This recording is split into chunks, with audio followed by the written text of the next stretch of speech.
Are we on film? Are we filming now? Yes, Scott, everyone's looking at you.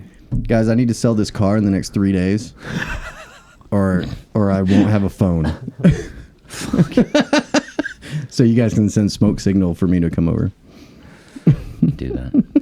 I'll just have to walk over to your house in the rain. You can find it on Marketplace. Right.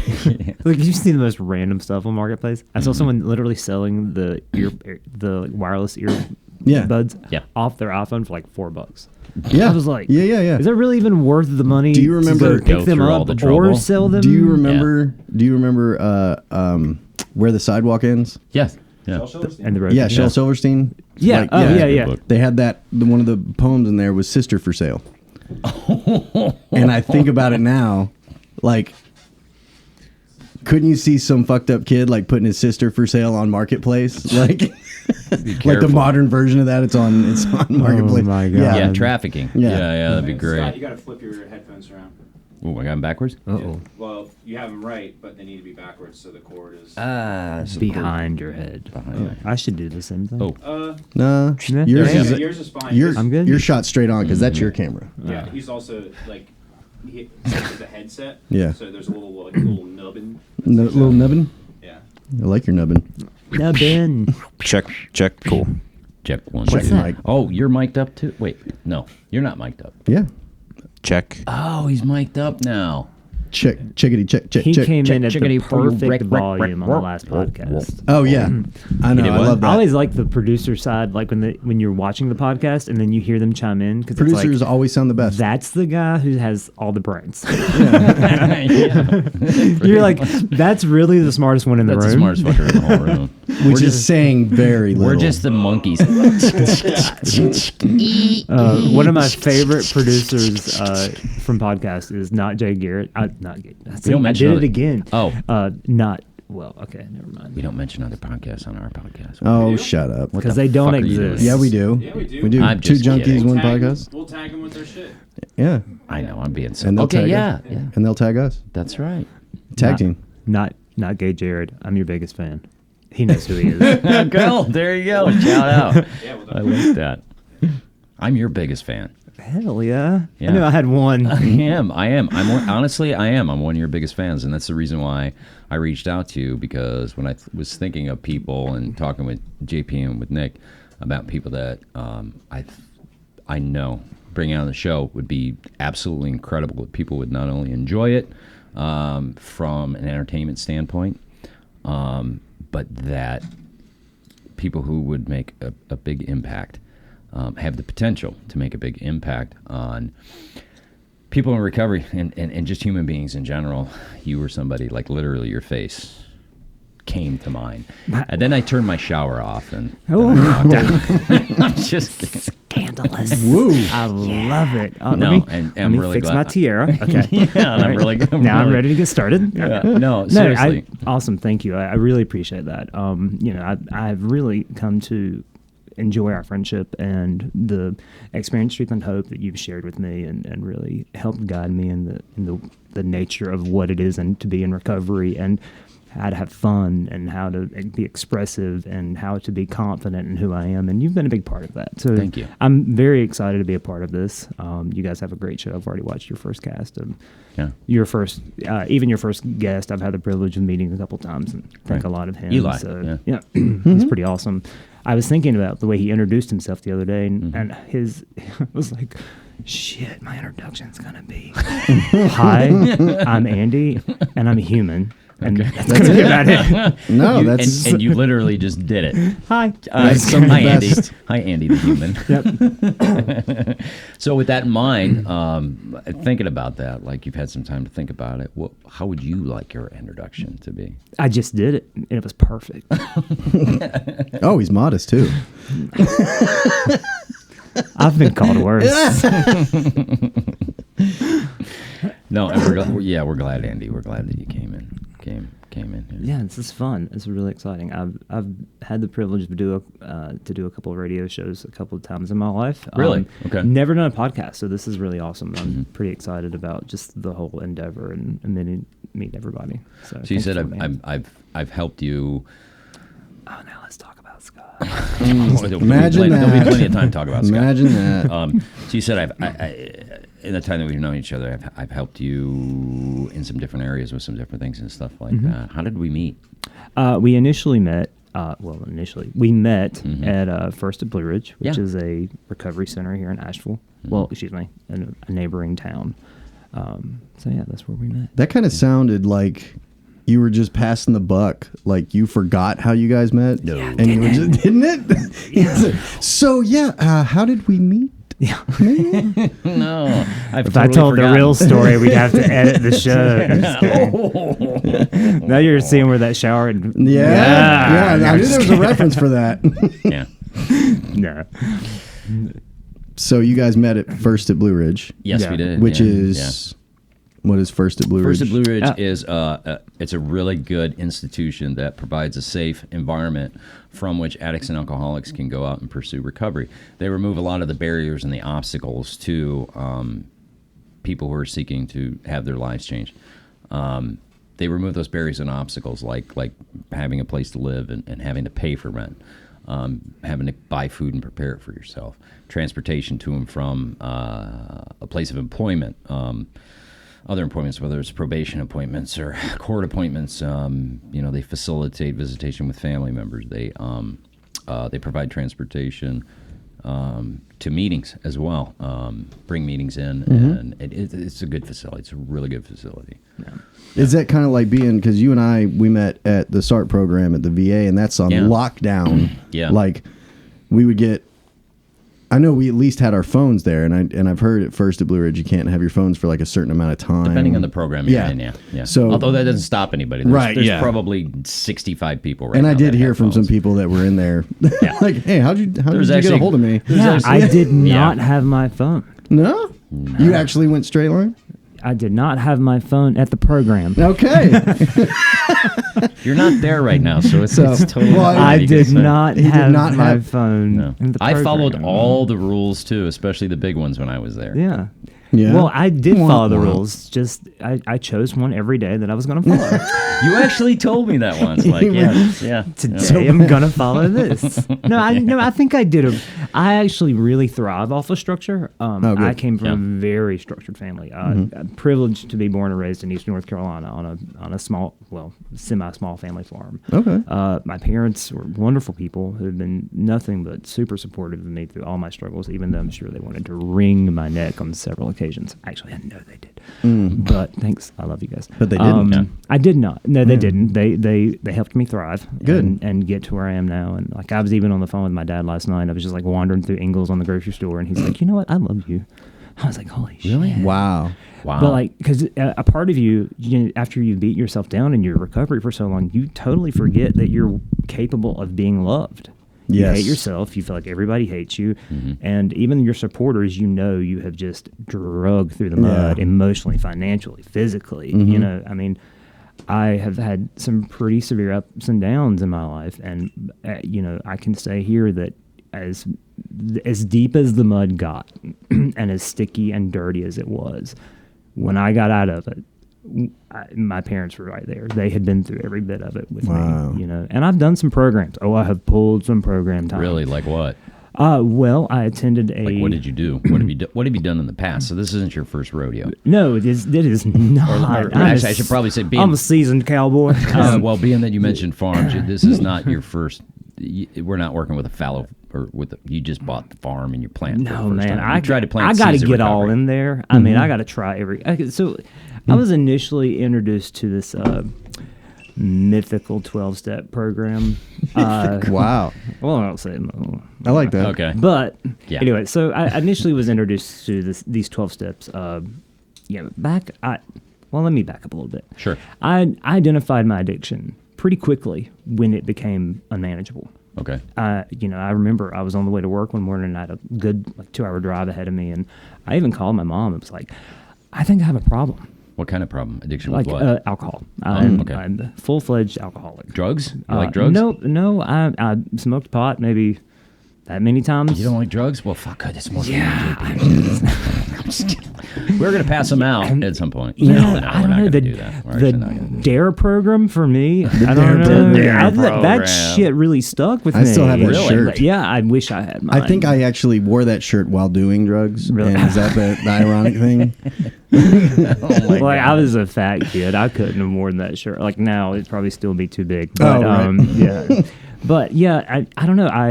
Called your mom. I've actually back to the drugs. I've seen them around but I've just never think my higher power. I've never had the desire to want to do drugs. Okay.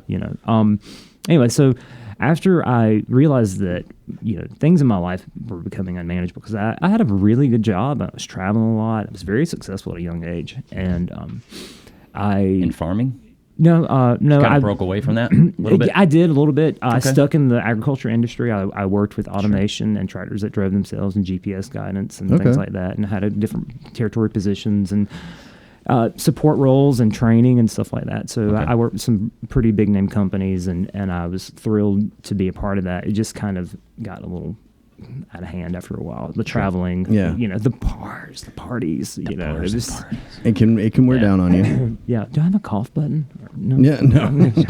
There's no delay on the God, podcast. What a fucking prima donna. He does 2 radio shows, and suddenly he's like, "Can I have a cough button?" Anyway, No, there's We're no good. green room with M&Ms. Just I yellow was M&Ms waiting or for whatever. that. I was just, I was like, You're "Where's lucky to the get a chair." fruit?" Can I have a LaCroix, please? Thank you. Oh, budget.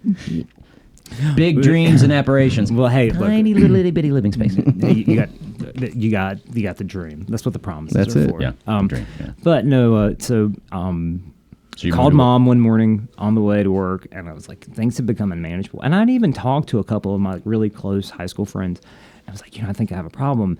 But at this point, they had all kind of gotten married and moved on, and like they were like, no, I don't think so. Okay. I was like, oh, but you weren't there last weekend when Right. this happened, and you weren't there the day before when that happened, and the hour before when that happened, and like I was, And kind right of, now, like looking at like even my house had become unmanageable, and I was Right. and I was just, What do you mean? I really, I don't understand. I just wasn't keeping it tidy. I wasn't okay. doing, like the things I needed to do. Basic upkeep and Yeah, I mean, cleanliness. I was going out a lot, and she was like, "Well, we're gonna get you into some meetings," and I was like, Sure. "Okay." I'm just not interested in what those people were talking about. Just put it there. But a little bit. So after I did that for a while, kind of ups and downs. So I've tried the meetings. I went into a program in Durham. It was a 2-year program, and I stayed there. Now, it was a great structure-based program. Sure. And now I will never, ever cut that program down. They are doing tremendous things Yeah. for Central North I'm familiar Carolina. with that one. You and I have not talked just about that, and Central I've North met Carolina. other people as well. It's a great program. Everyone can bonus themselves and improve their life from that program. Now, there's a big change in how people approach longevity and recovery from there. Sure. So that was the one thing, because now for me, it didn't stick. It was like a countdown on the wall. Just, like, change just change the physical stuff in your life on the outside. You'll be all right. tick, tick. The bell rang, and it's like, yay, back to the races. You know. So That's pretty common though, actually, in a lot of programs. It is, and Programs. you Yeah, and know, so our producer's telling us we need to not take a program break, but do the program intro. no, yeah, and so yeah, I mean, hopefully at this point people know us or don't know us as JP, and I'm Scott, and I'm you're in the middle of Andy. a story. No. He's in the middle of a story. I know, but you're sitting over there with the thing, the board, like, and you're just like He's eyeballing been me, pretty chill. Waiting. Yeah. waiting just for me to do that. Not rushing. Not rushing, just I know waiting. you're not Russian. You're Ukrainian. like Slavic or Just some waiting. shit. Fucking Norway or. Well, we gotta do it now. Yeah. So yeah, and yeah. So for people joining us, I have no idea who the fuck are these guys. 20 minutes later, Yeah. dot. No, Glad you let's- stayed tuned. Yeah, exactly. No, it's no. We're on Just for Today with Andy. Andy. Andy and JP and Scott, and we're here at Broken Elm Studios with Nick.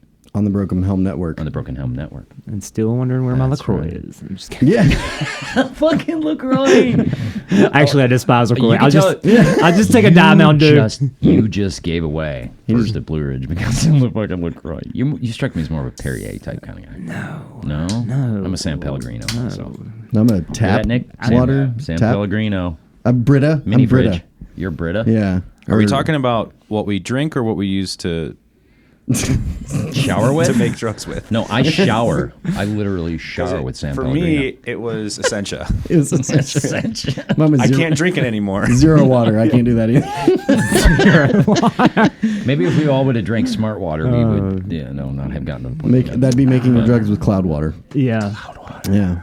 And I just couldn't get on board with that. I had a nickname at one point that was Shard Naked, so we're not. Naked.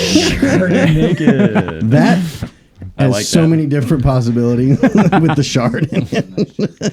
But we're going to have to get to that story at one point. Oh, We're Like going to get to that name. story, yeah. So you've been through a couple different programs, Yeah. introduced to some fellowships, programs that didn't really have a focus primarily on the 12-step program of recovery. Yeah. You've come through that, picked back up again. You find yourself in Black Mountain, North Carolina. found And what's myself in- different now? For me, it's the network. The thing that first offered me, I mean, because I resigned from a job to come to Black Mountain. I own a home. I own a vehicle. I've got a pretty decent life. But I knew I needed help. I appreciate what First did for me because I don't think I could have gotten sober alone. When you're living alone and you're living in the same area where all your problems have always been, Right. and not saying people, but just in general, it's such a negative environment. And I had been in that very early on, was introduced to that 12-step. But what I found in coming back to First was that, you had the ability to go out to these meetings and meet people. And this idea of a network kind of like clicked to me after a while. Okay. I had the ability to sit down and share stories about myself with other people, and I kept going back to these meetings, and I kept listening to what these people were saying, and I started listening, and if you know what we're talking about, everyone knows, you've heard this before. I started listening to the similarities and focusing on the differences. Yeah. Right. Okay. My first bout with that was like, nope, not you, not like you, not like you, not like you, not like you. Right. Right. But fast forward 8 years later, Yeah. a lot more similarities than Yeah. differences. And I think for me it was a little bit of registering between being, mid-late 20s and the idea of stopping partying and drinking and doing all that, Right. and then transitioning to 35 and okay, I am fully an adult now with absolutely no reason for this bullshit. Yeah. I was living as a 19-year-old. No offense to 19-year-olds, but irresponsibly and Yeah. it was my job didn't even mean anything to me as much as it should have meant everything to me. It was just a term to make sure I was still able to keep up my partying. As a and means my to an end, life. kinda, yeah. It was just making sure I could still party. Yeah. It wasn't even necessarily paying my bills. It was like make sure I got enough for that bottle of vodka. Yeah. Like when it comes 5 o'clock and Right. I 5 mean, o'clock that's vodka? Such a it's probably more like 10 a.m. I was Yeah, I was gonna going to say but 10 a.m. Actually, maybe. I I don't think they- to be real honest with you, it was like 5 a.m. vodka because I did not drink at work. I Oh. would not do that. Okay. I would Well, I mean, is never that do something that you held on to, like a pride thing? Like, Well, a couple of reasons. The people that I worked with, I absolutely loved and adored, and would have never put them in that situation. Okay. Right. Everybody from the top to the bottom. Now, when I was with, I helped my parents farm, my uncles and my aunts, and I would not do it there just because that is their livelihood. yeah. Sure. And I never really took in a lot of consideration what it would have been then on them financially had something happened while I was at work.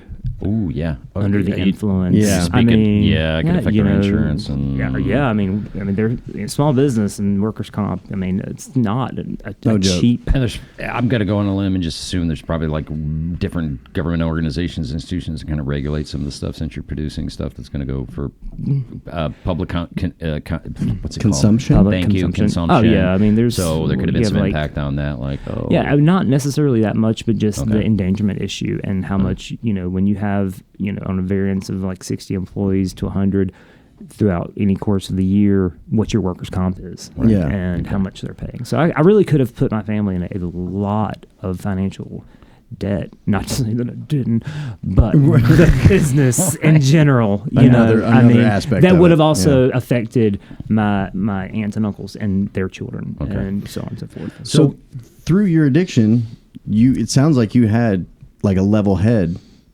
on that. Like, it's, for me, it was really hard. I started out that way thinking like, I'm not going to do this at work. I'm not going to do this like here because of consequences.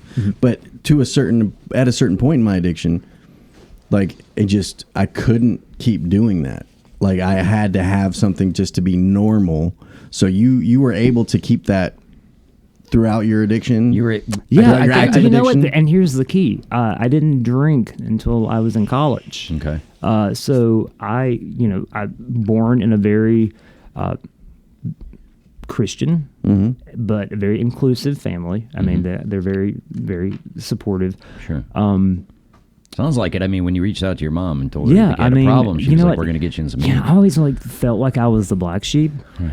And I didn't realize that I was the only one making me the black sheep. But that was my sexuality and so many things like that. Really? But yeah, I mean, so What's wrong with your sexuality?" nothing. Nothing's wrong with it. It's working well, fine. Don't worry. No. I mean, just the gender in which I'm attracted to, Oh. and feel a little. Did we miss that memo in the beginning?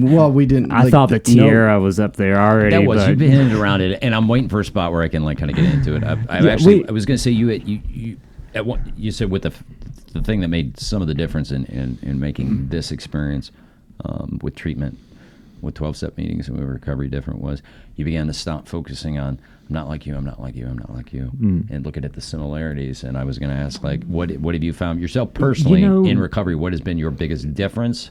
Or a big difference you had to contend with, and have you had family support with that? that network. I had the privilege. This is the tiara thing. My The tiara my very segue. my very first night when I checked into First, Yes. I was there was a friend of mine there who I had been through another program with. Okay. And he came up to me and he was telling me about an LGBT group that First would allow us to go to on Friday nights. Sure. So he was like, "Do you want to go tomorrow night?" I was like, "Of course." Well, I went, and it was a candlelight meeting. Okay. And I walked in this room, and they turned the lights off, and they started talking, and I was just enamored because for the first Really? time, yeah. And you know what? That really helped me see the similarities and not the differences, because I literally was not looking at the differences. It There was it is. just all listening. Method to the Okay. madness, And right there. that LGBT group became my home group rapidly. I found Okay. my sponsor there. Sure. I found a network there. I found people just like me. Okay. That it was, and every aspect where I'm from in the eastern side of the state, there's not a very big network of just LGBT in general. Right. Not a lot of support. Sure. Asheville is very inclusive when it comes to that. Like a few weeks ago, I had a chance to go down to a retreat that this group offered in South Carolina, and it's all LGBT Really? related and supporters, and it was just a great time. I mean, it really changed for me, because once I felt like just felt like I found other people. Like, oh wow, Sure. Because in the gay community, Yeah. I mean, being sober is just completely unthought of. Really? I mean, it's such a party environment, and I'm not knocking it. No. People can do it. Okay. And I'm definitely not sitting here as a representative of the LGBTQ community. I mean, so please, No, that's that's fine. my disclaimer. But in my experience, that was where a lot of my alcoholism began. I won't say it began there, because I have been very analytical about my history and my alcoholism. The very first time I ever drank, I was 19. There's there's a lot of people that. Well, immediately what comes to mind is two factors. And I wanted to ask you about one of them. I wanted to kind of like get your personal opinion on it. Is that people say you're born attracted to one sex or the other, and there's people that also say you're born with alcoholism or drug addiction, that it doesn't develop over time. It's not situational. It's not environmental, stuff like that. Do you feel that you might have been born in? What's your thoughts about that? Do you think you were born an alcoholic? Undoubtedly. Undoubtedly? Yeah. Yeah. I would Okay. have. I would have. Actually, that the first step is very important to me, mainly because it is where some of the change happened, because I was able to accept the fact that this is in fact a disease, and there's nothing I can do. I mean, I came at alcohol from every angle and tried to take control over it. Okay. And was powerless, completely and utterly powerless. It kicked my ass every time. Yeah. I mean, every method I could use. And it won every time. And I hated that. I despised it. And I think that's a lot of reason that I spent so much time trying other things. But I realized 30 days is great. But 30 days isn't forever. But you've got to continue living after the program's over. But you had a family that you said was Christian. So, I mean, knowing Christianity, there's a lot of morals and ethics. It's very family centered. So you had, you talked about uncles and aunts and cousins and nephews, and so you've got a tight family that's obviously supportive of you. You were successful in business, so I'm assuming you had a bunch of financial means or resources you could throw at it, probably more than other people. You didn't start out as a kid, sneaking drinks and stuff. So you had a little bit of experience and some wisdom and understanding and some brain development before you ever picked up your first drink. You're obviously intellectual. I mean, you had all these resources to be able to throw at and kind of address the problem with alcoholism, and none of that shit made any difference. Not one. You couldn't bit. figure it out, really. And the only thing that's changed is the fact that I got a sponsor, and I read from a book, and I talk to other people that are all just like me. And those people have been so tremendous in the personal success that I have today. Just me having the privilege of sitting here and talking about how great my life is now. And it really is my health, my family relationships, my friendships, just everything is just so much better now. And it's these promises coming true. So I'm kind of still hung up on this when you called your mom driving. And when you called Were you her drunk driving, when you were driving? No, it was early in the morning. I hadn't evolved to that point yet. Early in the right? morning, have anything to do with But it. I want to hear more about like this conversation, because I think anybody in active addiction or in past active addiction remembers that kind of moment when they were like, I have a problem, or someone reached out, or someone helped them, or they reached out for help. Like, how did that go? Like, I got to get some juicy details. You know what? She was kind of like, we know, like we're clear, like That goes with the everybody you think you're knows. hiding it's it. like and We're always the last ones to know. Like a few weeks prior to that, like they had just showed up. Her and my sister had just showed up at the house one morning. They're like, we need to talk, and we never ever spoke about anything. But now, all of this all kind of came out about the same time I came out. It was all just one big nest of just things unraveling in my life. It was the career I'd had prior. It was, the fact that I had been with a wonderful woman and then up and broke up with her when everyone just saw nothing but a future for us. And,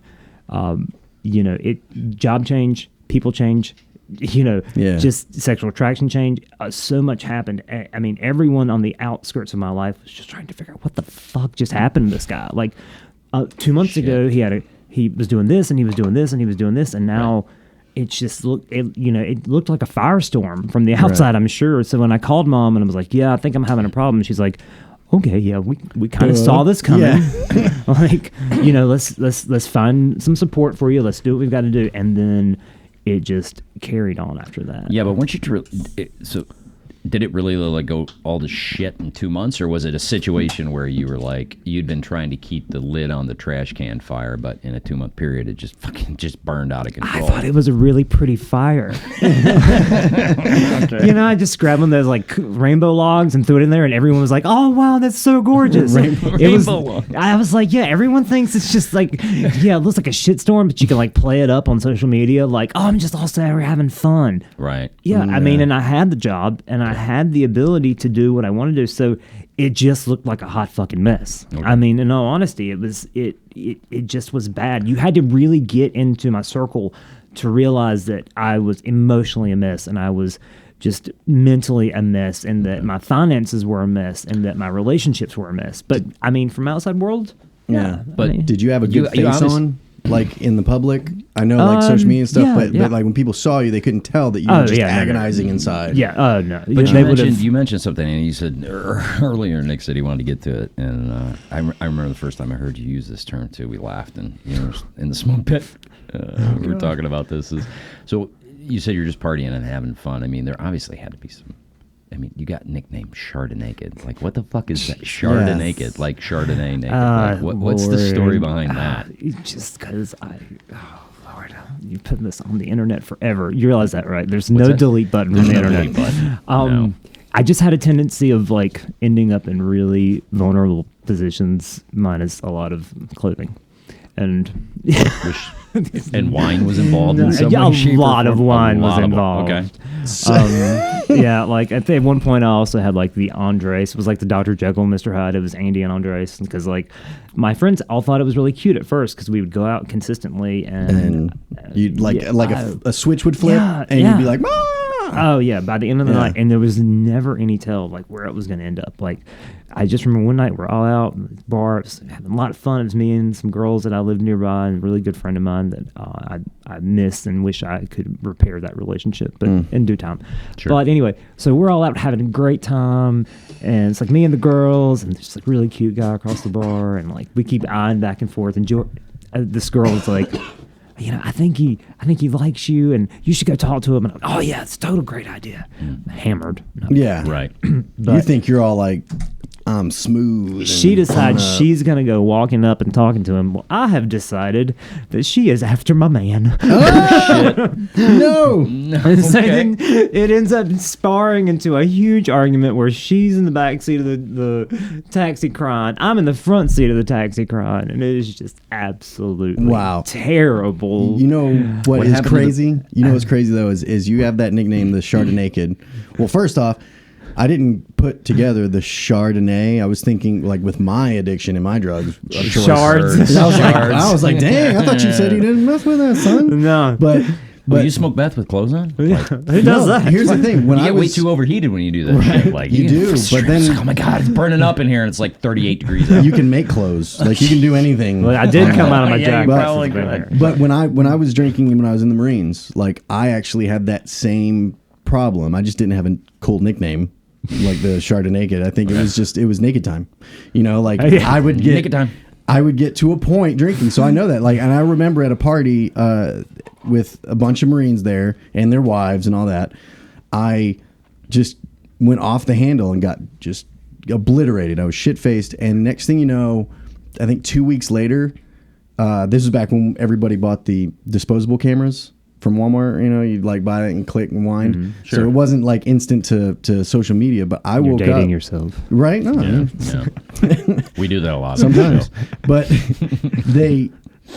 someone brings out, like, they just got them developed, and they bring out, and I'm in their kitchen with all the wives around me, like in a big line stuff, and I just have nothing but a sombrero on, my socks, and a bottle of Cuervo. And I was like, was it cold that day? Please tell me. I don't remember. I don't remember this. Oh, But Lord. yeah, like, did you wake up the next day after like the your Jekyll and Hyde came up and being like, oh my God? Oh yeah. Did you ever wake up like naked in a field next to a dead deer with blood all over your mouth and everything? No, it never. Oh, you didn't? Oh, Not that was just me. That was just me. Not that I remember. I woke up naked. I'm sure after this hits, I might get an email You're from describing a somebody werewolf, saying, by the way. "Do you-" Yeah, Yeah. naked in a field with you. It's interesting you say that. I actually was. That's that feeling, though. When I was in the middle, I was. I'm Team Edward anyway, so It's lycanthropy. Lycanthrope. No, it's lycanthropy.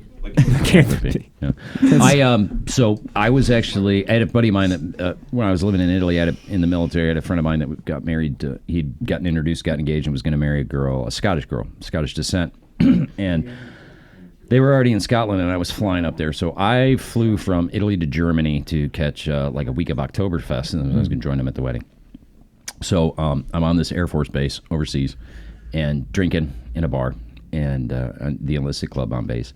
Walk up to this girl, start talking to this girl, and apparently she had a boyfriend, and he had a couple friends, and I don't remember what happened. Altercation. Kilts went flying. No, I didn't have a kilt. Not until I got to Scotland. Anyways, I got arrested, and these two Air Force guys are driving me. Yeah, right. They're driving me across His the mouth tarmac, alone. and I worked with nuclear weapons when I was in the Navy, so there's a lot of integrity that's associated with that, in addition to security clearances, stuff like that.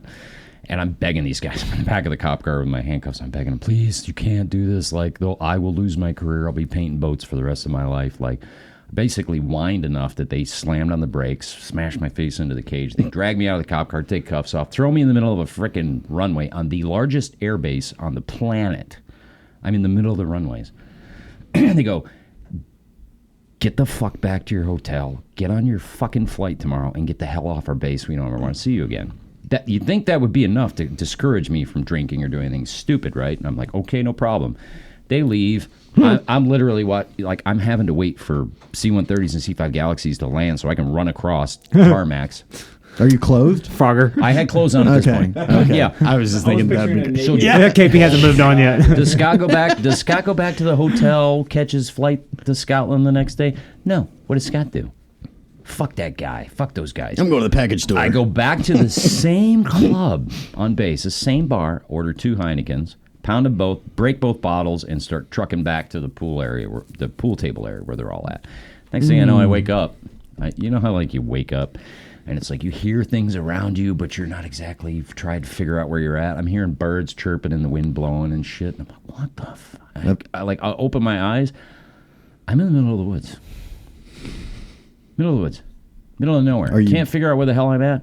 Turns out, once I figured out, got my bearings, got to a main road, and started walking to what ended up being one of the gates of the base. I'm like a mile and a half outside the base in the woods. Woke up drunk. I have no idea how I got there. Go through the gate. The gate guards look at me like I'm a zombie. I'm covered from head to, not deer blood, but I'm just mud.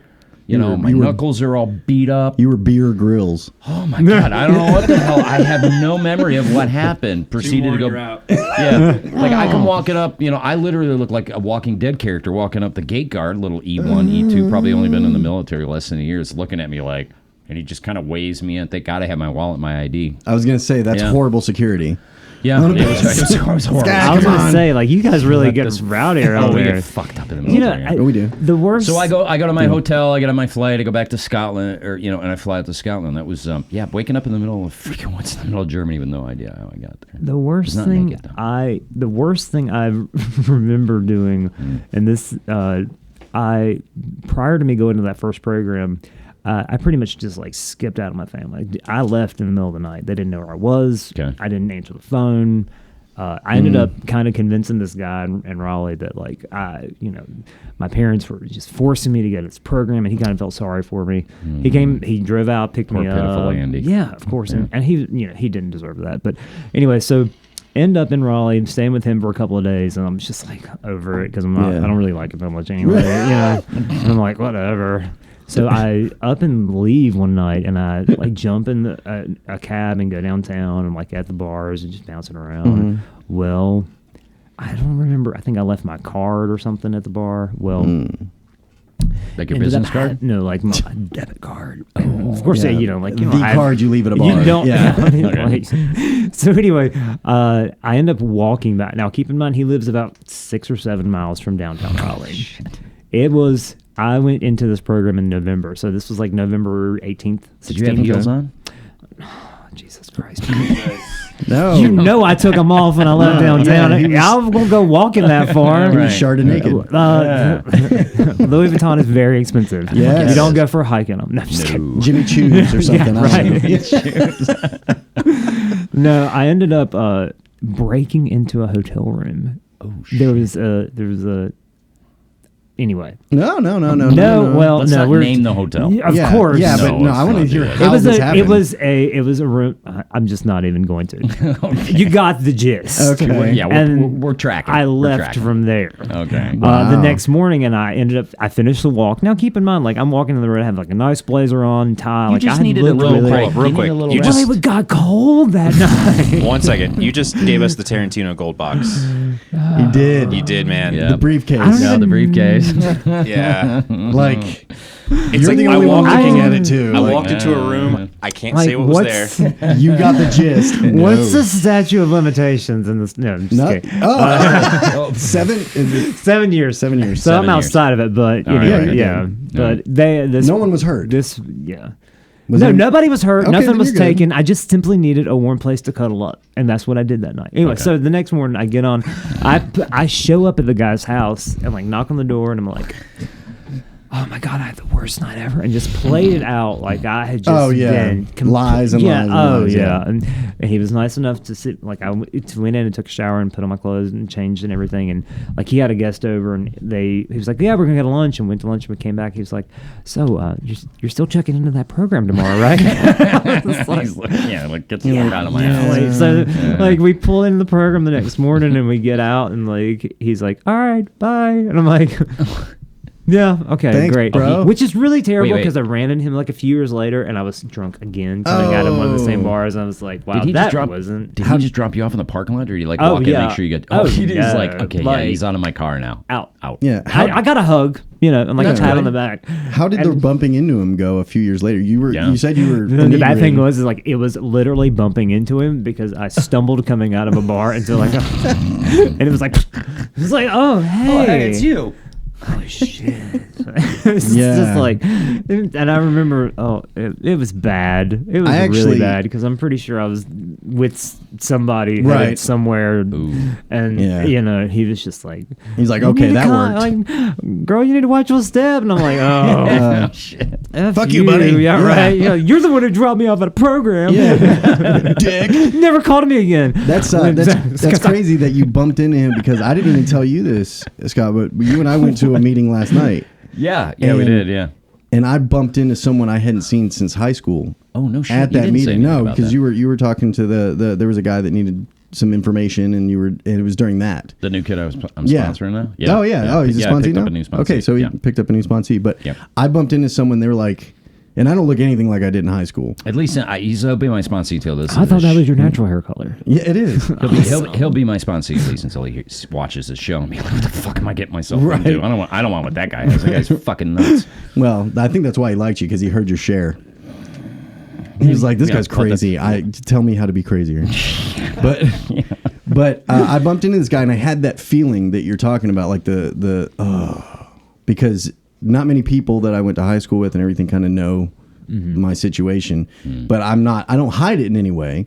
But seeing him, I had that feeling of, oh man, now he knows that I fell off and I've done all this bad stuff. But then that immediately was washed away because of where I was. I was gonna say Yeah. he's fucking there too. Yeah, no. I'm saying, he's at a meeting as well. but he was really good about it. Like, he was Yeah. like, dude, I'm so glad you're doing it. Because he said, I got my 6-month chip last night, and he was so. congratulations. Thank you. But Congratulations. Have an applause button? Damn it. I'm just kidding. it's got a sign.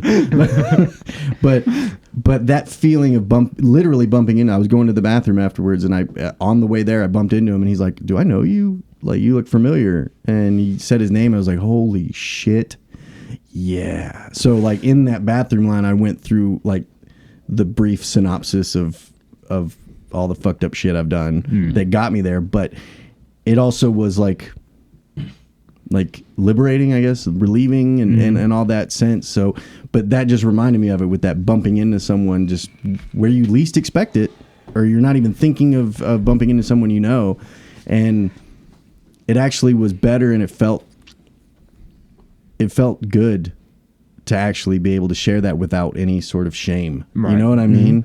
So I know you had that Like- that kind of like, oh, Well, no, because I was in active addiction. So immediately after I saw him, like everything was his fault. Like, Of course. you know, like I was never able to remove myself from the situation and be like, I'm the one that really kind of screwed him over. It was like he was making fun of me, and like, I mean, it's just ridiculous thinking. I mean, which is naturally because there is no thinking when you're in active addiction. No, and, But- and one of the cool things is you come through you start making these lifestyle changes.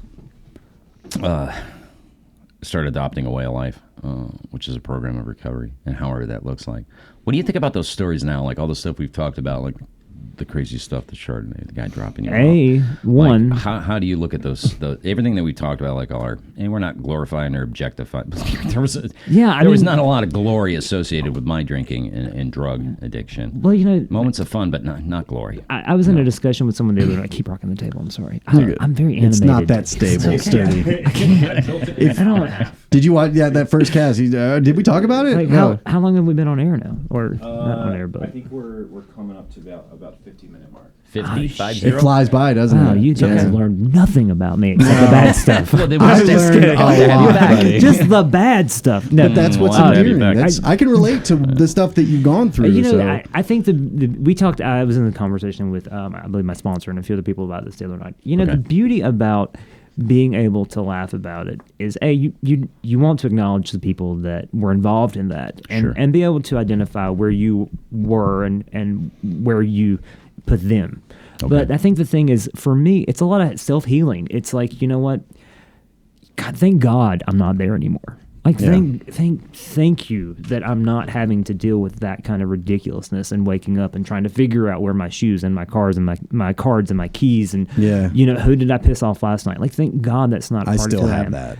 Sorry, but that's sober me. That's isn't that weird? That, well, like I just piss mean, people off. But Black Mountain's got a great VA. You might, you know that We've been there. We've Yeah, already we've been done there. that shit. You know, you're talking about like the Chardonnay kid and in the hotel room and calling your mom and having those moments and being able to kind of not necessarily the calling your mom part, but laugh about those moments like we have. That reminds me. I don't know if you saw that video when we were in SART, but that guy, I think his name's John Landrum or Jim Landrum. He's a comedian. That guy, yeah. Yeah, and he's a great writer. I'm not a fan of his delivery. Like, he wasn't that funny to me, but his writing is brilliant. But his whole mark is if you can't laugh at the fucked up shit that we've done, then you're almost destined to relapse. yeah. Because there's like a pinnacle moment where you can look back and be like, man, like not because they always say don't glorify, don't praise, and we're not glorifying all this stuff that we did here, but it's saying going back like, man, I did that fucked up shit, but I'm not doing it now, Right. and I can laugh about it and learn from it, and those are experiences and people that have crossed our paths in lives, and we, you know, that's part of our history. But if you can't laugh at it, you can't be lighthearted about it, then you're taking everything way too seriously. yeah, definitely. And that's kind of the tone we take with this, too. And one of the things that the literature specifically tells us is that, it tells us this, and then inevitably we grow into it to actually experience it for ourselves, or either in its entirety or in process or in pieces, is that, our past, which includes the some people may look at it like it's totally fucked up, but our past is our greatest ally.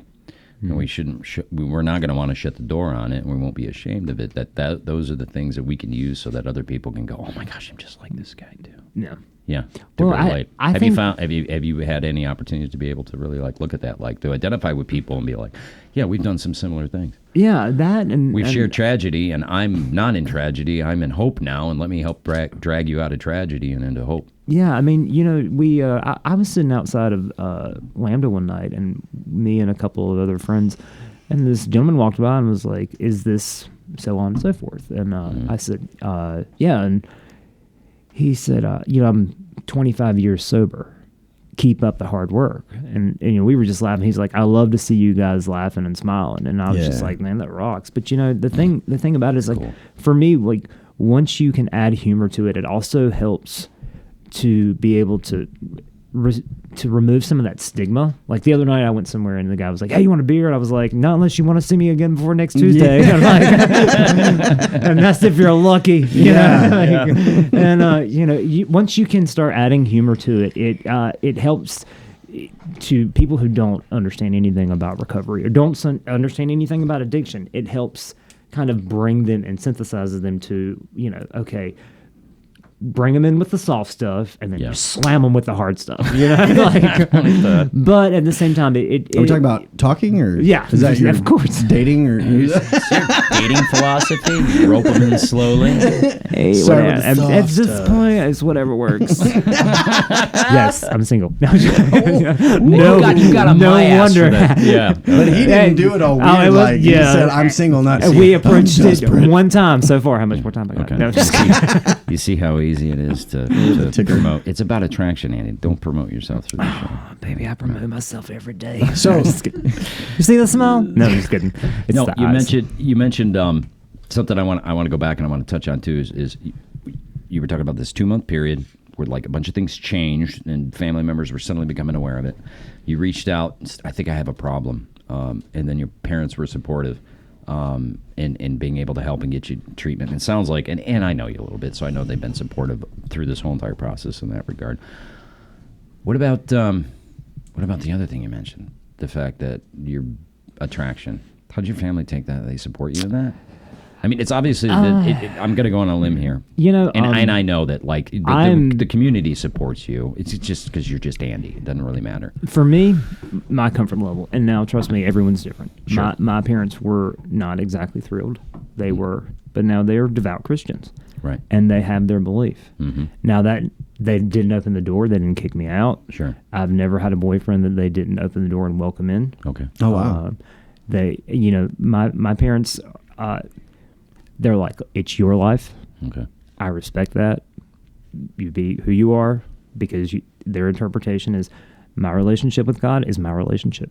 Right. And their relationship with God is their relationship. They're not the type of people that are going to shun anyone for whatever their life decisions are. Okay. And just, they're like, look, you know what we read and interpret, or they understand that is what everyone reads and interprets differently. And now look, my pastor from back home and his wife are very close friends. And I'm so thankful because they helped my family, not through me coming out, but through my addiction. Yeah. Right. And they did that on top of everything else. And they're great friends of ours. My sister was a surrogate mother to their daughter. Wow. So I have a niece and a nephew and a surrogate nephew that I think the world of, and as beautiful little boy. And the Christian faith has been huge in my family, and now, but we all acknowledge that it's a different interpretation, and everyone's relationship. It's sin is sin, so to speak, kind of thing. You steal a cookie, I steal a car. It's wrong, Right. So I'm blessed on that. It sounds to me and like a lot of people try to tell me that you're just being oppressed. I'm not being oppressed. I'm not being oppressed. sounds There like are people that are oppressing me, so to speak. Sure. I choose when I'm oppressed. Okay. It sounds like you've had some pretty good exposure to people that actually practice or follow Christianity in its truest intentional form. Because I mean, okay, so Christianity is built around a foundation of Jesus, and I've challenged pastors to do this before. Do me a favor, go into that book and find me one time in the New Testament where Jesus goes, "You were screwed up, clean up your act, and then I'm going to come into your life and I'm going to heal you or bless you or speak kind words over you or release you from, forgive you," or whatever the case may be. And he had a tendency he didn't hang out with the best of the best. He hung out with the worst of the worst, the drunks, the people who had diseases, the undesirables, the people that were told, you can't touch them because of what's going on with them physically or the way that they live their lives. Whores, or I should say prostitutes, not whores. I don't know if they took money or not, but they use the term, prostitution and stuff. Well, the term is sex workers. Yeah, sex workers, yeah. That's And the he showed them Do we compassion. be politically correct here? Yeah. He didn't judge them. This is being courteous. Yeah, good job. He didn't judge them. He was compassionate towards them. He didn't call them out on their lifestyles. It sounds like you've got a family and a pastor, and you've had a good Christian experience. I've had a wonderful Christian experience. Yeah. I will say this. I do have a few family members that are a little more outspoken about their opinion. Okay. And I don't always we all like do. their Don't we all? opinion. Yeah. But I will say this much. I respect those people for who they are. And I'm still where I am in some of my privilege in life is all based off their hard work and their effort and their back, and I am forever grateful for that. So I'm thankful that they're a part of my life, and through working through this sober time, I have been able to work through any resentments there and acknowledge people? Yeah. Okay. And acknowledge that, you know what? They're not perfect people either. You know, I mean, they're not. And who am I to cast any type of just animosity or negativity toward them because that's the way they feel, especially when things they've done have benefited me in the past. So they are who they are. So you just kind of looked at me like I was growing like a third eye or something. He just does Not that. a third eye. No. No. Is there I'm a just- mirror? I'm No. just kidding. I'm just. No. I'm into. No, oh, I'm okay. into- I see what's happening now. Yeah. All right. So with your experience, like you actually had, like Scott said, a pretty decent experience with the family, and they sound like progressive Christians the way that's it, which is ironic because that's the way Christianity was designed to be, and it's not really Exactly. progressive; it's more like OG. But do you have any advice for family dealing with someone who's either coming out as an addict or homosexual or both? I mean, just for the family part, do you have any advice for them? You know, I often think about if I were to ever have a child and what would happen. Is I'm a firm believer, and this may be blunt, but I'm a firm believer that, you know what, if that's what they choose to do, I'm going to offer all the support I possibly can. But if they choose to live in active addiction, I'm going to let them do it. Because the one thing that I probably could have saved my family the most is if they had just said, you go do you. Yeah. I love you. When you're done, come back. Nothing's ever going to change.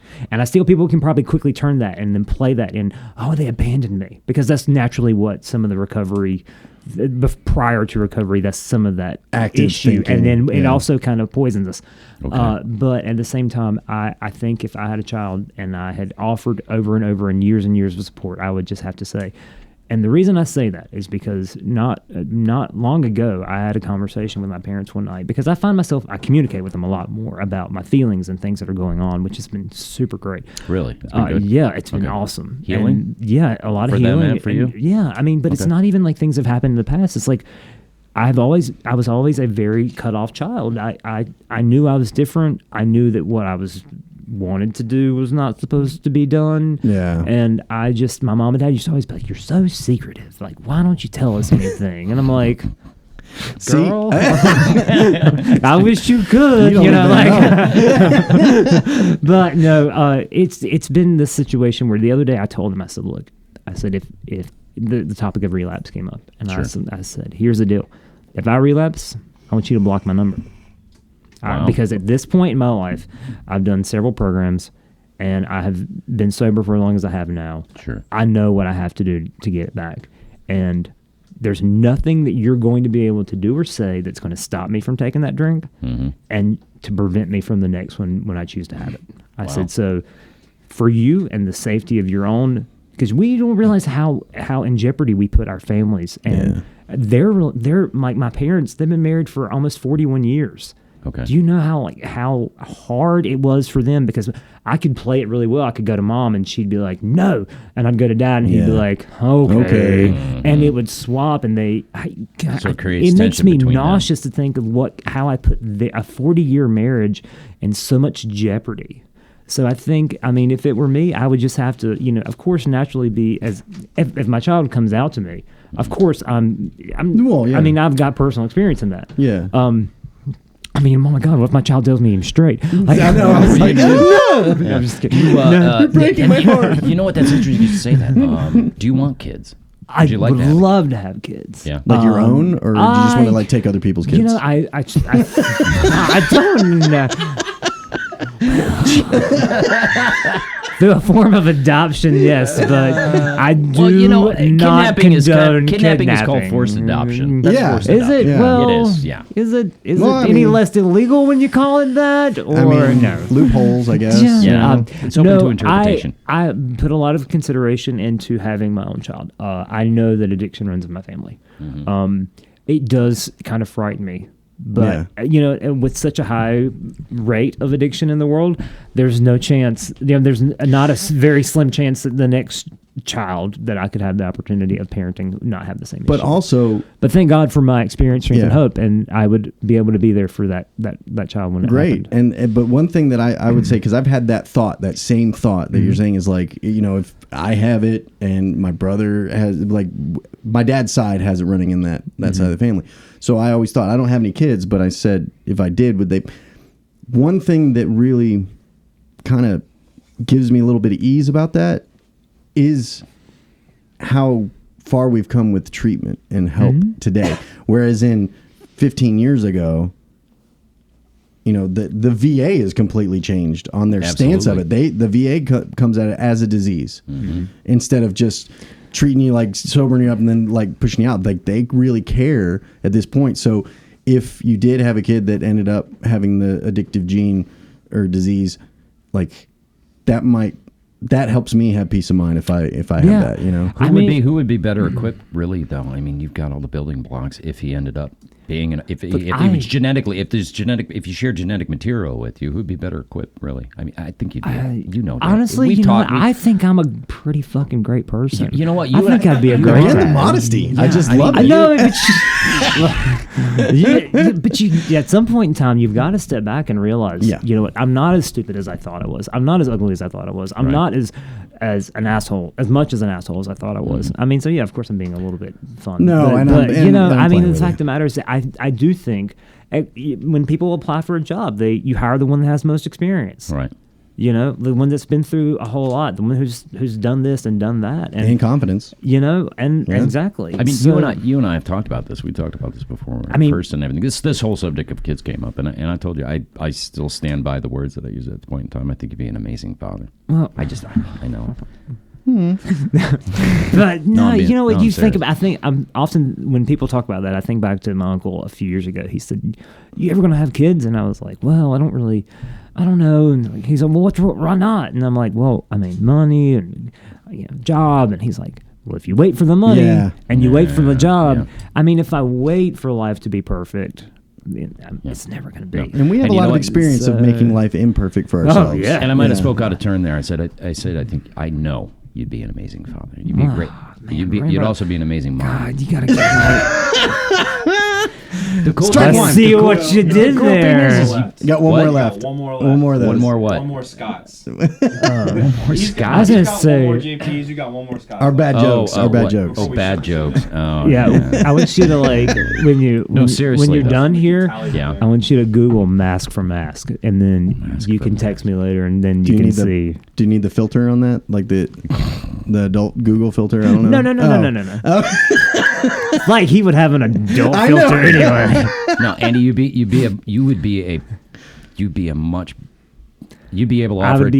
be a well-rounded parent in areas that other people don't have the capacity or the ability to be able to parent. I mean, you're like the whole fucking package. I'm ready for Seriously. the sarcasm. Like know, I'm, right? just, No. I'm there's no still hung sarcasm on the about fact that if you're watching the video or just audio, but he said well-rounded. yeah. Did I draw a square? It did a square. I believe you are Like, a perfect with shapes and square. colors. Y'all are the one who picked him. I mean, I'm just saying. Hey I man, know. he picked What do they me. get into? Stand by my decision. I sit by him for a little while. What do you think's been easier for your parents to be able to accept, integrate, and work with, or just come to terms with your sexuality or your alcoholism? All of it. Because they're so foreign to it. All of it. I mean, they're foreign to the idea of having an LGBT child, and they're foreign to addiction. Okay. I believe, we've never really necessarily talked about it. I believe that both of my grandfathers struggled, but both were very insane, strong men who knew how to put it down and walk away and never touch it. Oh, Wow. really? Okay. Wow. I was not that way. It's a different generation. I just had to try it all. So my parents have never drank, never smoked cigarettes. Wow. My dad can be a little colorful with his language on the farm, which is just going to be that way any it's day. kinda understandable. You know, like, but so it was this whole. I was just a whole new thing to them. All of it all at once because it all just came apart at once. All came apart, You know, I mean, Do you have brothers and sisters? I have one amazing older sister. Okay. And one shitty one. No. No, it's just me, and I'm often brought back to. I remember when I was a kid and I'd be getting punished. My dad would look at my mom and he'd say, "And you wanted 3."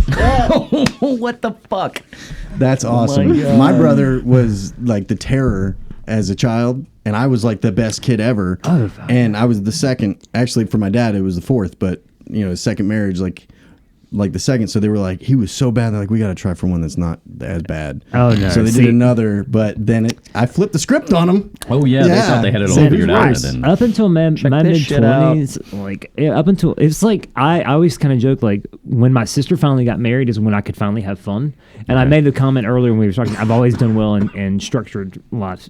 My parents were very structured, and when my sister got her license, I remember my parents sat me down and they're like, "Look, if she speeds, you better tell us. If she gets in trouble, you're going to get double." And like, What? yeah. So like, I always knew how to pass my information when it comes to my sister. Yeah. I mean, because I knew I was going to get it worse. So I lived a very structured life, You're and a I always fucking joke. rat. It was like, as soon as I finally got her married off, I was like, hell yeah, I'm gonna start drinking, and then I'm gonna come out and I'm gonna start partying, and in 2 months you're not gonna know anything about me. You know, Wow. You missed a golden opportunity. what?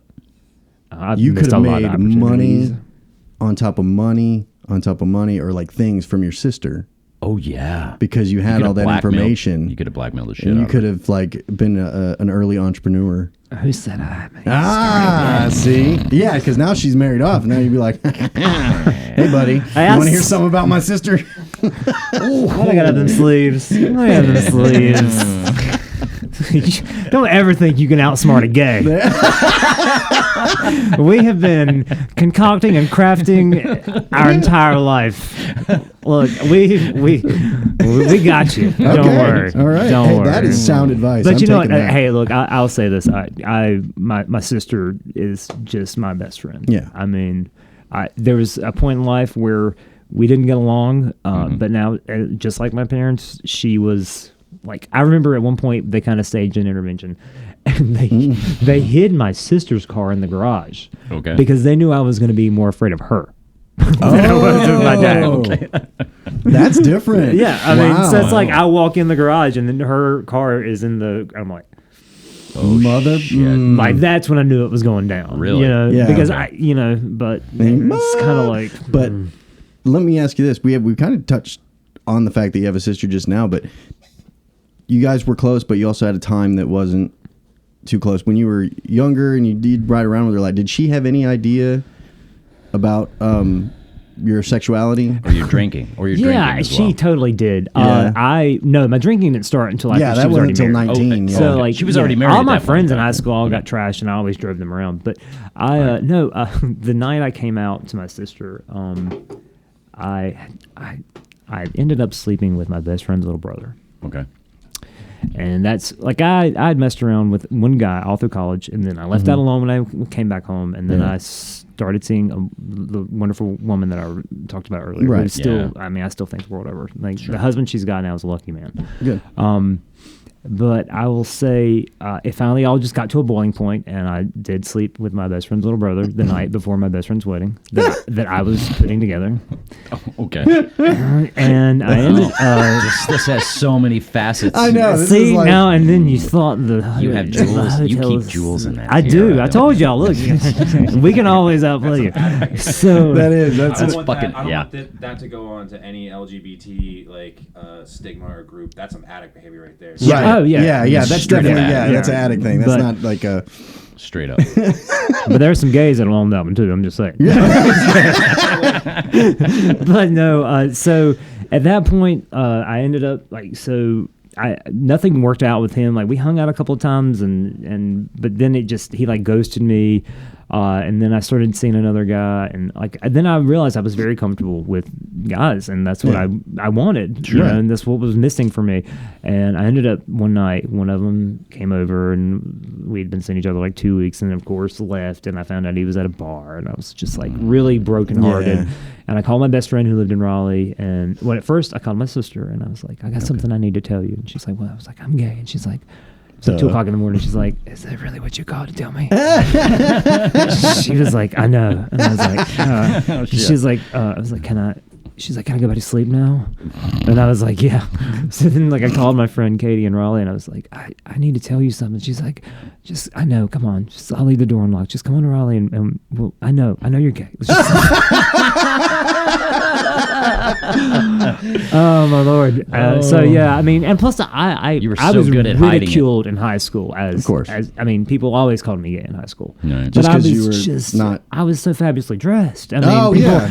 they So just now it's couldn't- Metro. Yeah, yeah. If you're not out, you know, they Shit, think Andy, that. I fucking like. I remember when you told me like you started like hinting around in the specific conversation at that point in time. Well, you mentioned certain words and everything, and I was like, wait a minute, what? And then you told me you were gay. I don't remember, but there was. I some want to things. know what the words Yeah, were. what Like is I don't know, like maybe. I like dudes. I don't know. But honestly, I had no idea. I really do. I'm a Until little you more literally comfortable told me. here and to joke around with you guys in a professional manner. Right. I've had people, you know, that if I'm not close to you, I'm not going to reveal my true on personality. That's yours. I mean, yeah. I mean, sure. there's a level of comfort, like, you know, where I get to know people and they hear, you know, me be a little more candid with my Word things. choices. Who you are. Yeah, you know. But I mean, naturally, you know, like a friend of ours, a common friend of ours, came up to me a few weeks ago and was like, "Are you gay?" And I was like, You didn't pick up on anything. He's like, yeah. duh. Yeah. Who told you? Yeah. Yeah. Well, you know, Yeah. we also had a couple other friends at first, and we had a guy move in the room one night, and he walked up to me, and he's like, "Man, what's going on with all these gays in here?" Oh, And no. I was like, "I just don't know. I just don't know. What are we ever gonna do?" Tell me who they are. Did you do it that like eccentric? No. I was okay. no, I No, just but- looked at him dead in the eye, and I was like, "Who's gay?" Who's gay? Yeah. Really? Yeah, and I turned and walked out. Were you hunting? Was I hunting? Yeah. I think he had already scoped out the yeah, merchant. yeah. All right, so We you talked you about talked that. about coming out to your sister, and she knew, and then your best friend in what Raleigh, I think, or knew, and that kind of sparked something. Like, I wonder if there's like a similarity or like a feeling of when someone who's homosexual is like wanting to come out or trying to feeling like they have to hide it from society or whatever until they're comfortable, or they know it can be well received. It never is fully. I know that, but also that kind of like goes along the lines with your addiction when you know you have a problem and you think other people don't know. Yeah. And you know, it's like if you came up to a friend and said, I have a problem with drinking or I have a problem with drugs or whatever. And most often than not, they're going to say, yeah, I know, dude. I believe in without a doubt that I have a control issue. But now, Fuck, I've been at first with you, and you, yeah, fucking the way these. Why are they doing Are this you like this? OCD? Why didn't? Yeah, that you was have control issues. That I can was tell you. not the control that That I was was referring to. That was your preference. Your Now we know. I was referring to my intake. Oh, Yeah. okay. But no, I realized. I was joking. Yeah, you're talking about. Yeah. Just call me like a dictator. OCD and Andy, I'm sometimes not, you no. have. Andy, I'm sorry, but you're a I just got to call shit for what it is. If you're not running it properly, then I am going to say I do not believe that you are running this You're properly. gonna speak your you piece. could be a little bit I of a mean, diva. but A little diva-ish. there's nothing wrong with that. Is that where you learned it from? Fuck you. I did actually. No, we would sit and bitch. We would literally. Yeah, he would get me started. And it's like, Well, I but know, you right? also Can you know, like, believe how they're fucking doing this? Well, because but you also know my experience. I mean, when I was at that first program for 2 years, Yes. I was able to help open a major thrift know you were store. in- I was yeah. in the in-kind department. Two different I programs. learned I stayed on as a post grad. Like, Wow. I worked with them like officially. So I knew I could see the things that this said program was not doing that could benefit themselves. Not to say that what they were doing was wrong. Right. It was still wrong. But I still think it was wrong. Right. Just because it was just me. I couldn't quite understand why they wouldn't want it to be better. Right. You know, So like, from your experience, you knew better ways to get it done. yeah. and they were just kind of Money. blowing it off. Yeah, man. Yeah, I Any just, suggestion? Yeah, Probably. because they wanted particular control over certain Yeah. things. So You know, one of the things I will say about them is, it's like we're about to arm wrestle. The way you did that, it's like I'm right-handed, bro. one Come of at the me, things bro. one of the things I will say about them is the fact that when I was talking about like, you know, they remove the barriers and obstacles from people to be able to go out and pursue recovery. What is this? It's a The serious fact, pose. It's a serious pose. yeah, seriously. Stop dogpiling Scott. Now, one of the things that they did do is that they did provide an opportunity for people like me to go out and pursue recovery, because I was there with, 75, 80 guys to be able to interact, fellowship, build, and help and do like we did, just form a friendship and connect over some things. Fuck you. I just know he gave What you is shit. that hand gesture? He gave you shit about it. I and then did, and it I turned himself. around and did it subconsciously. He did it himself. I was Yeah, not sorry. mocking you. Are there a lot of things they could have done better to provide better services and stuff? Absolutely. But you know what? There's a lot of stuff that First of Blue Ridge does that they're unaware of Now, and stuff. And the big s- thing is they do really provide an opportunity for us to really kind of like. I mean, it's a peer driven program, and that huge peer aspect. Like That's- you and I were able to really that's connect. part of my and help argument, and connect with though. other guys, and that's a part of- cool thing. That's part of my argument, though, is What's that that? they have the wheels of something rolling so well. Yes. That the reason that they're not they could do so much more to make it better. I'm greatly appreciative for what they offered me. Don't get I me am too. wrong. I'm Yeah. not complaining. There have been horror stories that have come that I've heard from people. My experience Whatever. was not Right. bad. Neither is mine.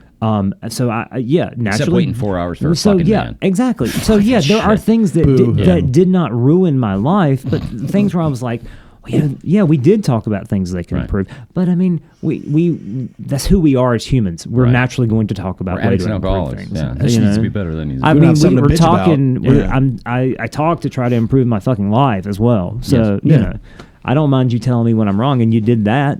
Yeah, he does that. Like, he does that. but we started this out like, I hey, know. Scott, this is what I heard. Well, I'm tell you what I thought. You know, it's like, But you know what? but thank God we can do that. I know, and you know what? And there's specifically around a particular relationship, you've been very open and honest, and I wouldn't be where I am at with that relationship and with that individual, with her, if it wasn't for you just being gut level honest and everything. And I'm glad that I'm glad I was there and first provided opportunities for you and I to be able to be in close proximity of each other, and for me to be able to share stuff like that. It goes back to that network, man. And you do tell me the truth all the time. Not just your And it's- perspective. You give me a lot of truth of the situation. Yeah, well, I appreciate my.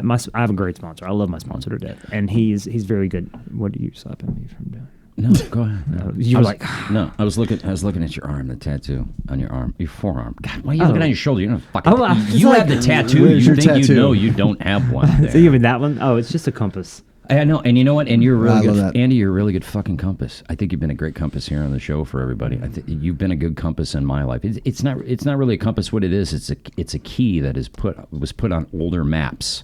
And show, like, you might put that on camera. Like, people don't understand. It's that north, south, east, west with the northwest, east, northeast, nautical. southwest. It's Yeah. for nautical. Just tell him his It's- tattoo is wrong. No. How he referred to it. It's what I not a heard. compass. It's not That's a compass. okay. Compass is circled.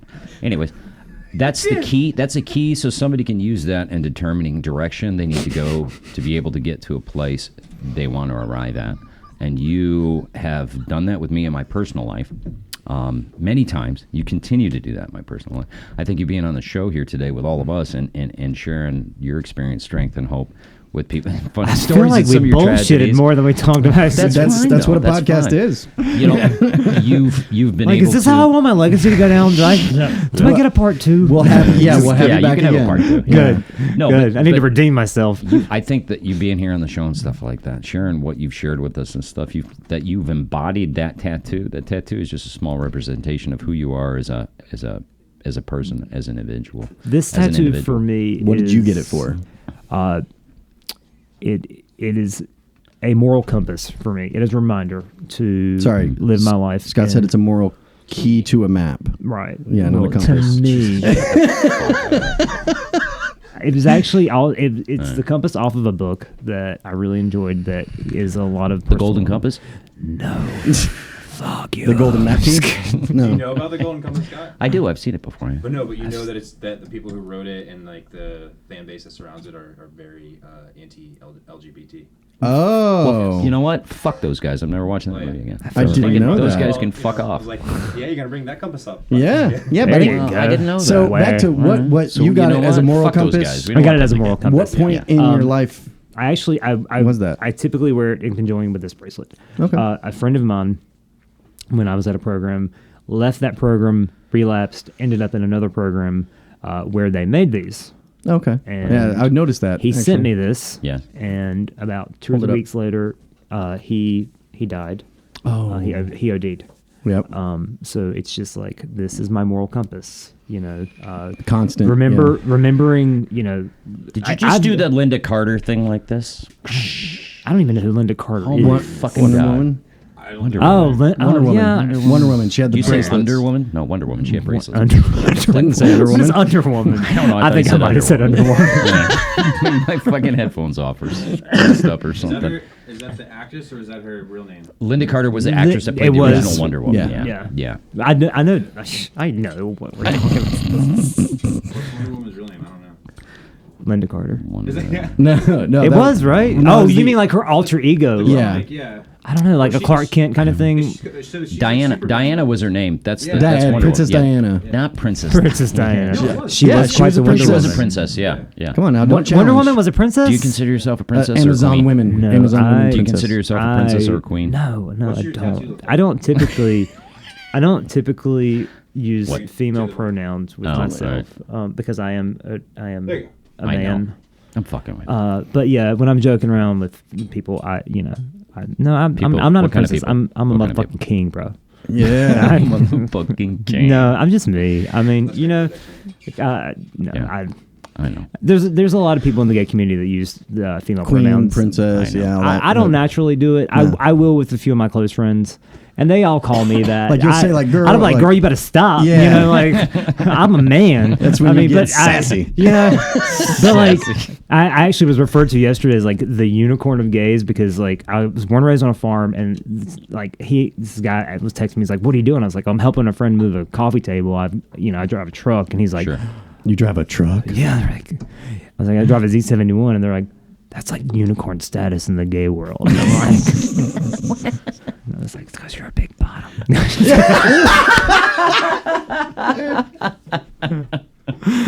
We had a reference. We're gonna- earlier. I- You said hard bottom or top or whatever. I was like, I'm gonna let that one go. Yeah, but I thank heard. you for Yeah, bringing that I'm up. like, yeah. I was like, okay, yeah, I'm not gonna jump on that one. That's real early in the show, but Yeah, I don't know. Like we could definitely have to take a different show if you want to get into like gay context and You know that what, kind of though? conversation. I That think- I I think I a show about straight gay teaching straight men the gay world. You know, not like That's a queer great eye idea. because That's a like great- not a queer I eye, mean, no. yeah, and there's a I lot already of know how to metro decorate guys my that can.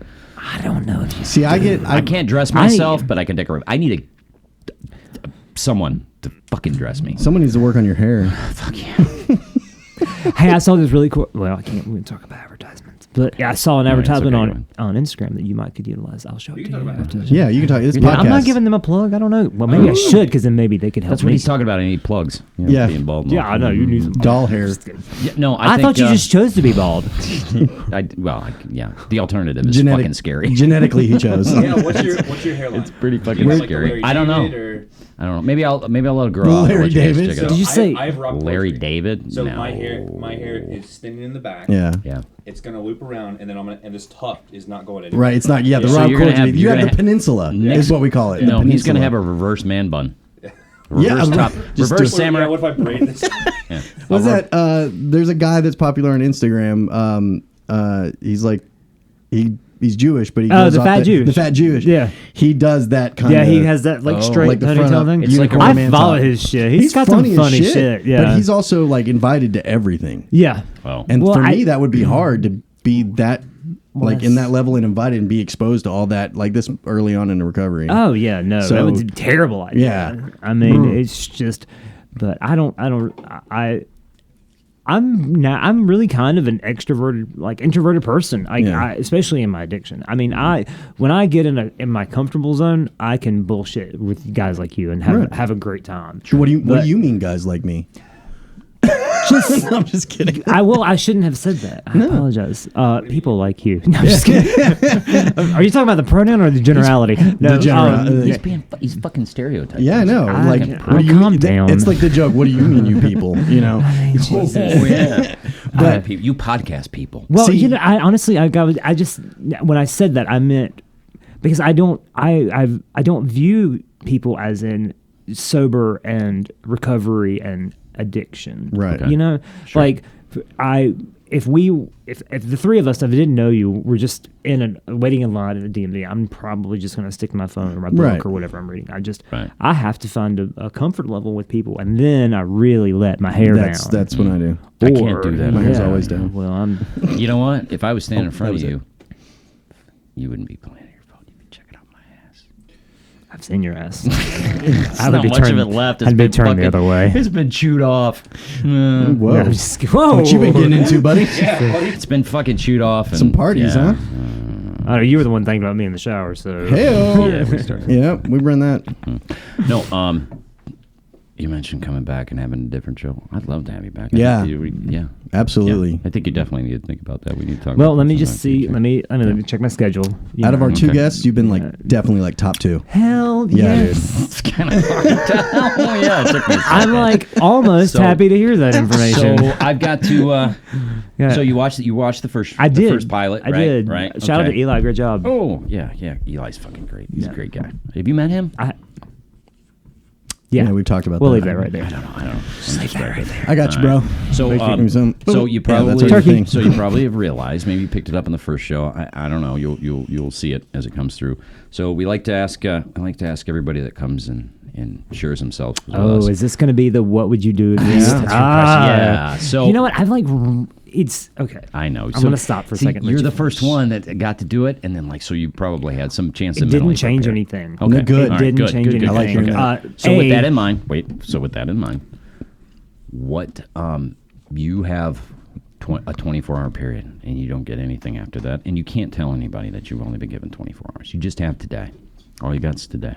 And I don't mean today. Like, we're going to reset the clock. You didn't do this podcast, okay? So you woke up this morning. You just have today. Where do you go? Who do you see? And then ultimately, what do you say to the world? Can I have 5 additional hours for the drive time back home to where my family is? Magically, you can get wherever you want. You know what? Honestly, He's not needy at all. well, I would head home. I would go to my sponsor's house first, and I would say, Okay. "Thank you so much," Hmm. because he is by far the first real friend and sponsor that I have ever been able to sit down and truly tell him my entire story. He's Okay. the only person that's walked this entire earth that knows just Everything. about I mean, there's things that I haven't told him yet, Right, not sure. because I forgot them. Yeah. Let's face it, a lot of But shit you happens. would be comfortable. But Yeah. yes, but a vast majority of all of my emotional and private secrets, everything, and he will never know how much that meant to me. You know, so I would say thank you to him, and then naturally, I would go back to my grandma's house, and I would beg her to cook. I'd straight off cook. She doesn't cook anymore. You know, my grandfather passed in 2014, and she had been cooking for a family of 14 for years through the farm and like tobacco season and stuff like that. So she was just like, I'm done. Yeah.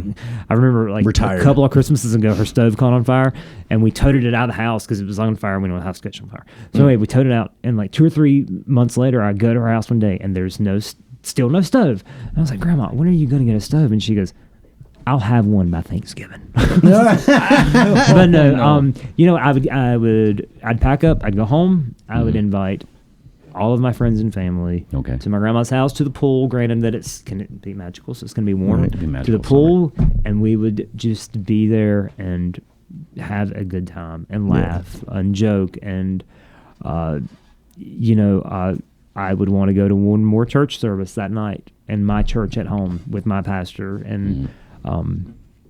You know, I would just spend the day with my family. I mean, not even trying to say anything or trying to nothing even in preparation, just go and live in the day. Yeah. And I Okay. think about growing up there, and I just miss that farm a lot and met people. And so that's just what nothing special. man. That sounds like, well, it All is right. special. Chill with my family, eat some food, That is special. hang out. It'd And be special for your family. And that's special for you too. I mean, like, that's the thing is it doesn't have to be extravagant. These and I wouldn't answers don't even have want to them be to like know that. that was it. No, you Yeah. can't tell them. Okay, No, great. you can't. Yeah, that's part of the Awesome, thing. yeah. We So have- the only people, so your sponsor and family members are the only people you want to see. And that's where you'd go would be the house with the pool. Yeah, and my grandma's. Thanks for what's coming to last- see me, fucker. What's the last question?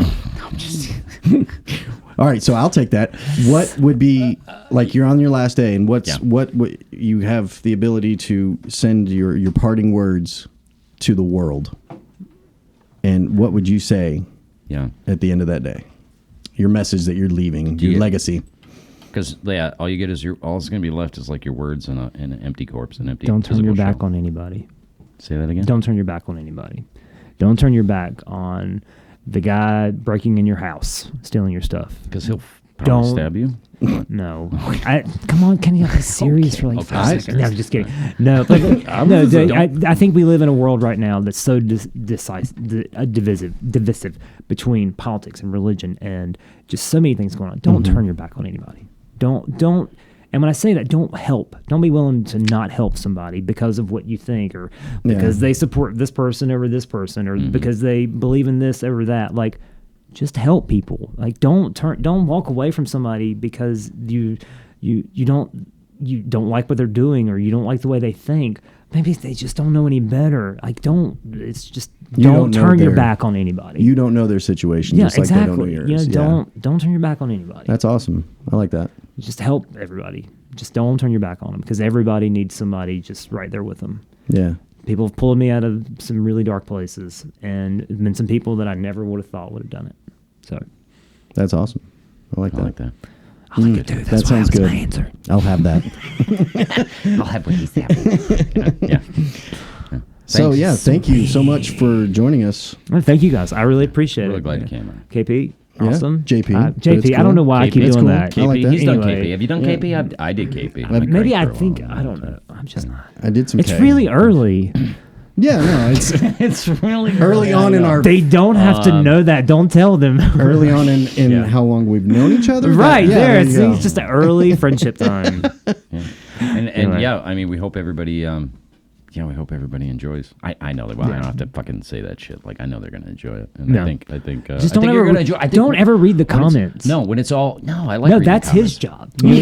You Okay. don't read the comments. Yeah, just do my job. Yeah, just do your your job. fucking And I then don't- he I'm can log read on. the comments, decide what needs to be altered and changed, and then he'll give you the feedback. You know what's interesting is you mentioned the big part of your story and everything was talking about parents. We've got our next guest that we're going to have on the cast that'll be premiering after this one is her name is Jennifer, and she's also recovering from some things. And there's a big component of her story that is going to be talking about parents that deal with addiction.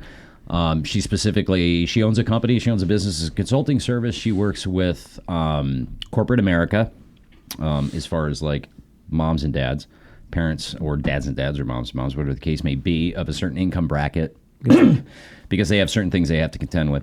She works with those parents that have children that are alcoholics and addicts, and not necessarily teenagers. It could be the 40-year-old kid living in your basement smoking weed, playing Fortnite, which... Sounds like a good time. I didn't have a basement, mean, but I've smoked weed and played Fortnite. minus the weed. And I'm in my 40s. But anyways, so she works with these parents to be able to give them the resources they need to be able to help their children when their children do what you said, they come back. To be able to learn that detachment, to be able to, because the parents also have to be able to heal from addiction as well and how it's touched their lives. And Jennifer has a company where she does that. She's a best-selling author, has written a best-selling book, Dear Parents. Oh wow. She's going to come in and sit down with us and share some of her experience, strength, and hope. She's going to talk about some of her struggles that she had with her parents and what her mom had to go through in this, and how she's been able to take her own personal life experience and really bring something to other parents in need. Yeah, she's going to be great. Awesome. Going to be great. She's a great lady. I Can't look wait forward to to have her that. on here. Yeah, she's going to be here with us at Just for Today on the Broken Helm. Just for Network. Today cast Yep, Just for Today cast. Sorry, Awesome. Just for Today cast on the Broken Helm Network. on the Broken Helm Network. And thanks, Andy. Thanks, Thank Nick. you, guys. I Thanks, really Nick, for appreciate the having us. opportunity. Yeah, Scott, love you. go fuck yourself. Yeah. I agree. Go fuck yourself. Oh, I say I love you. You told me to go fuck myself. All right. I like Andy.